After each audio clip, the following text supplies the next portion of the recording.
So right now, because I'm bored out of my mind, I'm doing some work on the Toro S620 that you saw in the last video. I got a little curious on how the engine's doing on the inside, so I got these two bolts sprayed down with CRC freeze your balls off. And I'm gonna pull the exhaust manifold off, and frickin' spark plug looks real good.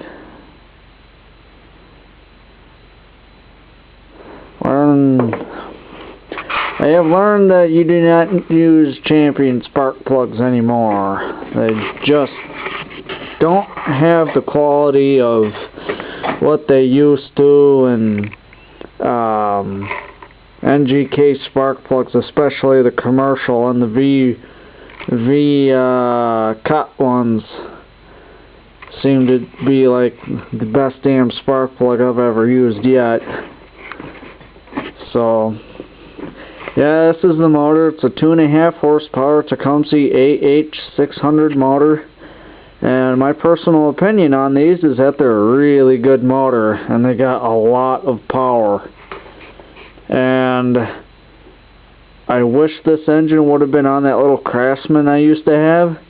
That little Craftsman had the HSK motor, something like that, the 3 horsepower, and that thing was just gutless. The only complaints I got about this here snowblower is I don't like the way these vanes are. It's why I bought that Toro CCR 2000, was because when I'm on the main street I can't use the snowblower because it'll throw rocks at the cars. You can't adjust how high or how low you can blow the snow. It's just set. All you can do is just go side to side. But it'll take on heavy snow. It'll probably take on up to 6 inches if you take your time with it. Maybe 4, you know, kind of walking a little on the fast side. But yeah, everything's looking real good. Otherwise, on here, I'm just waiting for that stuff to set in so I can pull them bolts off and see what the cylinder looks like, because I'm starting to get the feeling this thing's losing compression. It's harder and harder to get it to warm up, and like that video you saw, it died on me a couple times, and aside from having a misadjusted carburetor, I've been fighting this damn thing to be adjusted right, which it refuses to show me what's the right adjustment. It seems to have some power issues, and I am hoping so bad that it doesn't have a scored cylinder. And a lot of these people that have these things, they complain that they smoke a lot. Well, if you're running the 32-to-1 mix like they're supposed to have, that's natural. Now, me, I run that Opti 2 at the 100-to-1 mix on this to control that smoke, and because I have so much 2-cycle equipment that some take 50-to-1, some take 40-to-1, some take 32-to-1, some take 24-to-1, and some take 16-to-1. And with that Opti 2, you don't have to worry about all the mix ratios. One can feeds all equipment. No matter if it's 16-to-1 or 50-to-1, it's going to cover it with no problems. That 8310 Lawn Boy I had was run on that for quite a long time, and the cylinder looked really nice when I overhauled it. And this thing seems to like it quite a bit too, because when I was running it on the Lawn Boy 32-to-1, it had some power, but it had nowhere near as much power as it did when it cleaned itself out when it was getting that Opti 2 run through it. And when you start running Opti 2 through your equipment, you might have to adjust your carburetor a little bit, because it's going to get a lot more gas and less oil, but the oil is a much better quality.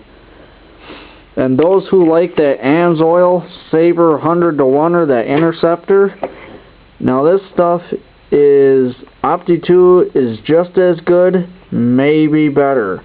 The only thing that makes Opti 2 better is that it has a special fuel stabilizer that's designed for the fuels with ethanol in it. AMSOIL does not have fuel stabilizer in it at all. And I learned this the hard way when my brother's snowmobiles would sit for a year and then the gas would go bad. And then I would run my equipment up until you couldn't mow anymore. And I would never really winterize them. And then I would just go over there, prime them, and they'd fire right up with Opti-2 in it. And of course it says on the packaging that it has oil stabilizer in it. Right there. Contains fuel stabilizer.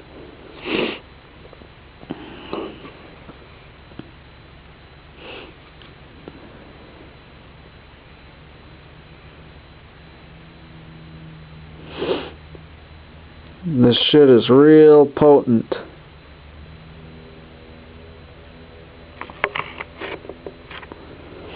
I love this oil. It really helps for when you have a lot of equipment and you don't have time to constantly keep mixing things up, and all you have to do is just mix one can and go. You can even run your 4 cycles on it without fear of really carboning up the engine because there's not much oil in it. Shit, I ran this in a late 60s, early 70s snowmobiles, Arctic Cat. Single cylinder, I think it was like a 293 engine in it. And my brother was worried that when I'd open the bitch up it would blow up because there wasn't so much oil in it. Well, shit, as soon as it burned off all that old carbon, man, that thing would haul ass. Frickin' Opti-2 is good for your spark plugs because it's almost the only time you would foul them out is if you overrich in your carburetor, or if you had a crank seal and it would lean it out right away. So if you're looking for good long equipment life and cheaper cost to run, Opti-2 is your way to go. But when you break a 2-cycle engine in, you use lawn boy oil. Comes from Citgo, which is Venezuelan oil, which yeah, they hate us, but they have really good oil. This shit burns good. Smells nice too. Doesn't smell like your mother. I got this really old Mystic chainsaw oil. I didn't think that company was that old. I thought they had just come out of the blue.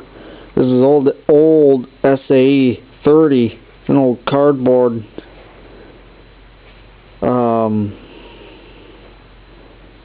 old cardboard can, which I'm hoping that it's not going to break down anytime soon. This was back before they made the 2-cycle oil we know today. All this is just SAE 30 oil. And the problem with this stuff is that it wasn't meant to burn.